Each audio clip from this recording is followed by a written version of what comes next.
If you drove past a gas station this morning and saw the price going up, maybe 10 cents or maybe 20 cents, take a picture. Save that moment, because in 48 hours, you will look back at that price and wish you could pay only that amount. You are seeing something that has never happened in our lifetime. If you watch the live videos coming from the Detroit-Windsor area right now, or if you look at satellite pictures over the Great Lakes, it does not look like peaceful talks between two friends.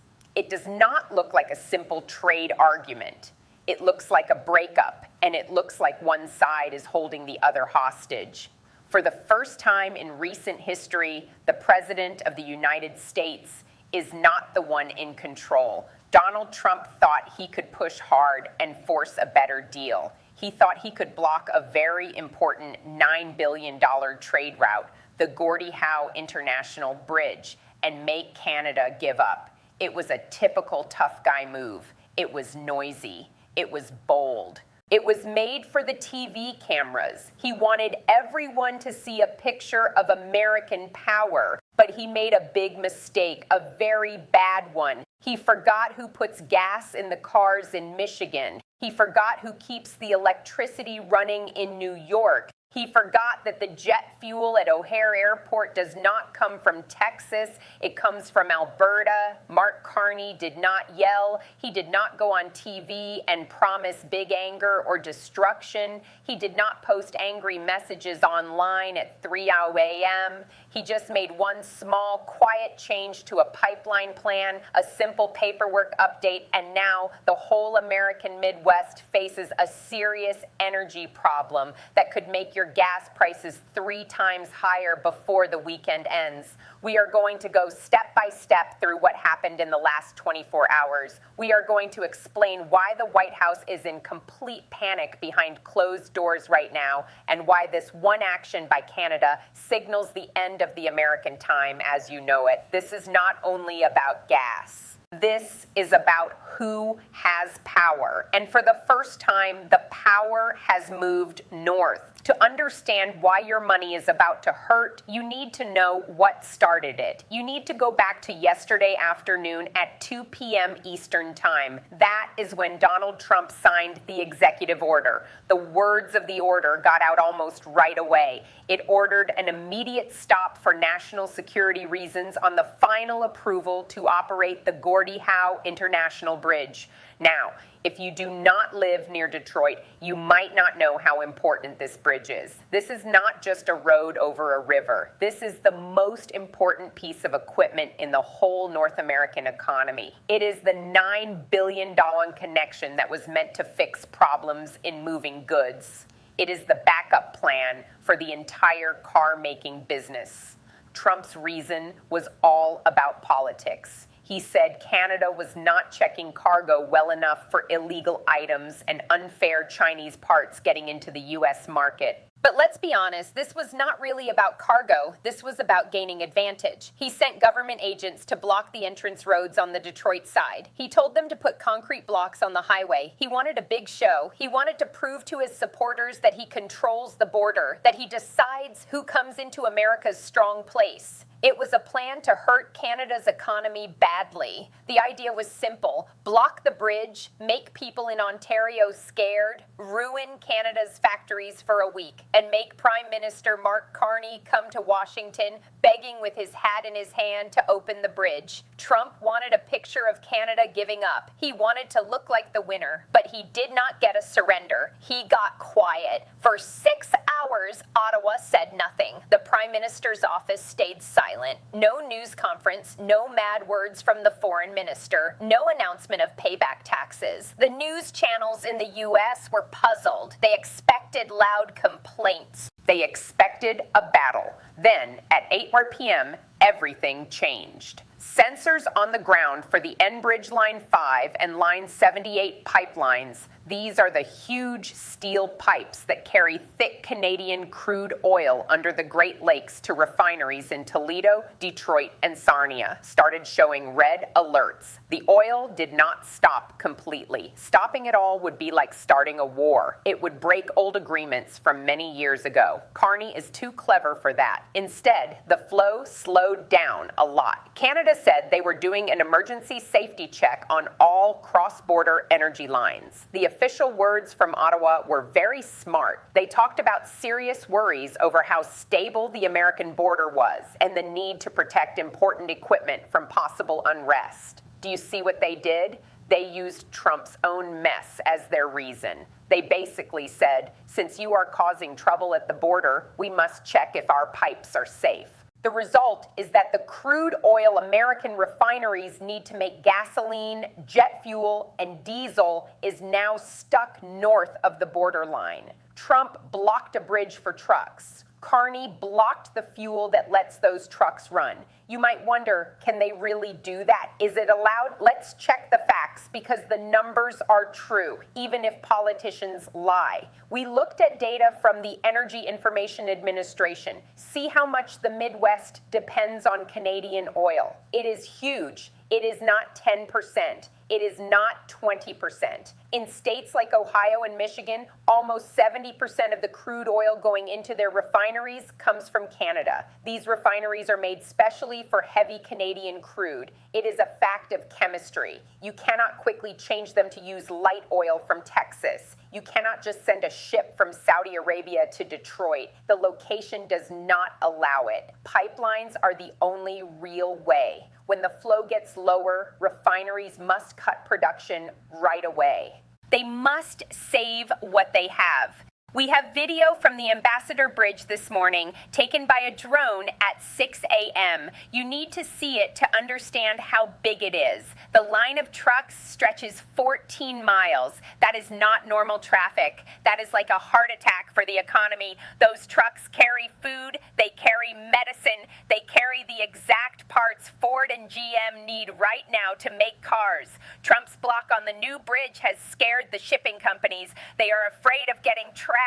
They are canceling trips. The price to move a container from Toronto to Chicago doubled in one night. That is instant inflation that cannot be avoided, pushed straight into the American economy by the president's own signature. And the markets understand it. Wall Street moves faster than voters do.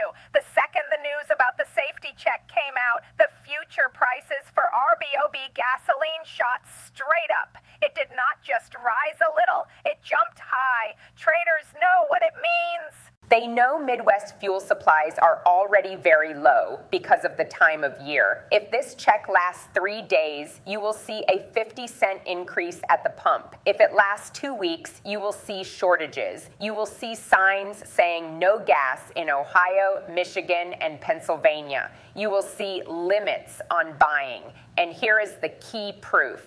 We got a leaked note from the Department of Energy to the White House sent late last night. The title says, Critical Vulnerability, Midwest Fuel Supply. The note clearly warns the president. It says, and I quote, Canada has the power to cause a big energy problem in the region within 48 hours. We do not have enough stored reserves to handle a cut this large. They knew. Trump's own experts told him. They warned him that Canada had a way to shut things down. He did it anyway. He thought Canada was like a weaker country under control. He thought he could push, and Canada would just apologize. But you are seeing a new Canada now. You are seeing a country that knows it holds the main supply for the American economy and has started to press hard on that supply. This brings us to the man in the center, the man who is not backing down, Mark Carney. You need to see the difference in how they think. Trump works on the idea of being in charge. He believes that since the U.S. economy is 10 times bigger than Canada's, he has all the power alone. He is right about the size, but the real world is not simple and empty. It is a big connected system, and Trump just cut the part of the system that supports him. Trump is losing control because the hurt is not equal. Yes, Canada feels pain when trade stops, but Canada feels it as a whole country. The U.S. feels it in the important states that decide close elections. Look at the map. Where are the refineries running out of oil right now?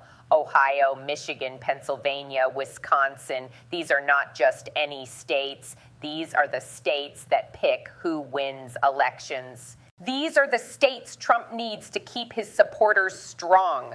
By starting a fight with Canada, he did not hurt outsiders. He hurt the everyday drives of his own voters. He is also losing control of the story. Normally, Trump does well with disorder. He makes a problem, blames the other side, and then says he won when he fixes a small part of what he caused. But this time, it is too easy to see what led to what. He signed the order to block the bridge. Gas prices went up. He can try to blame Carney. He can try to blame some big world plan. He can post that Canada is being unfair. But when a truck driver in Detroit cannot fill his truck, or when a nurse in Toledo pays $9 a gallon, they do not care about posts. They care that the pump has no gas. And notice how quiet the Republican governors in the North are. They are not supporting the president. They are worried. The governor of Ohio called Ottawa this morning, not the White House, Ottawa. That shows loss of control of. When U.S. governors skip the president to talk directly with a foreign leader because they see that leader as the sensible one, that is a big break in federal power. Mark Carney understands this. If this were Justin Trudeau, we might hear emotional words. We might hear about friendship and shared past. Carney does not do that. Carney is a money expert from banks. He thinks about risks, value, cash flow, and advantage. He sees political strength the same way he sees money strength. His choice to check the pipelines is smart because it can be defended. He did not say, I am stopping oil to the United States. That breaks trade rules. That breaks the USMCA. He said, we have safety worries. How can Trump argue against safety? How can Trump fight against checks for good condition? He cannot. Carney turned office rules into a tool. He put a tight grip inside paperwork. This is a completely different kind of battle. Trump fights over culture. Carney fights over money and trade. Trump wants to win the daily news. Carney wants to change the real value of the relationship by affecting energy. Carney is sending a clear message to the true powerful groups in America. He is not speaking to Trump's strong fans. He is speaking to Exxon. He is speaking to GM. He is speaking to the traders in Chicago. He is making American companies call the White House and yell, fix this now. Carney knows Trump can ignore a regular diplomat, but Trump cannot ignore a 20% fall in stock prices. And if the Midwest loses energy, the market will drop hard. This is what being good at handling trouble looks like. It is cold, it is planned, it is very risky, but it works. Carney is not trying to make Trump like him. He is showing that Canada is not just a nice friend to have. Canada is a necessary partner, and if you treat that need badly, you lose the supply. Let's step back for a moment, because even if the bridge opens tomorrow, even if oil flows again, something basic has changed forever. You are seeing the end of the close special tie. For 70 years, the U.S. and Canada acted like one big economy with just a line between them. We never worried about the border. We never worried about energy coming safely from the north. It was always there. It was normal. Trump has broken that normal, and Carney is showing the new truth. The new truth is that Canada is its own country and will use its resources to gain advantage. What does this mean for you? It means the time of cheap, steady, unnoticed trade is finished. If Canada really turns away from the U.S., the price of everything in your life goes higher, not just gas, but wood for your home, metal for your car, plant food for crops, potash, uranium, even fresh water. Canada has a huge share of the basic materials that make American life possible. If they decide the U.S. cannot be trusted, they will sell to Europe. They will sell to Japan. They will sell to China. They will build new ways to avoid America. And you will pay extra every time you buy gas. Every time you fill your car, you will pay for the mess Washington made. This is not just a trade fight. This is like the steps in a divorce. And in this divorce, Canada has the money. The idea that Canada will always stay quiet and follow along was the biggest mistake of Trump's time as president.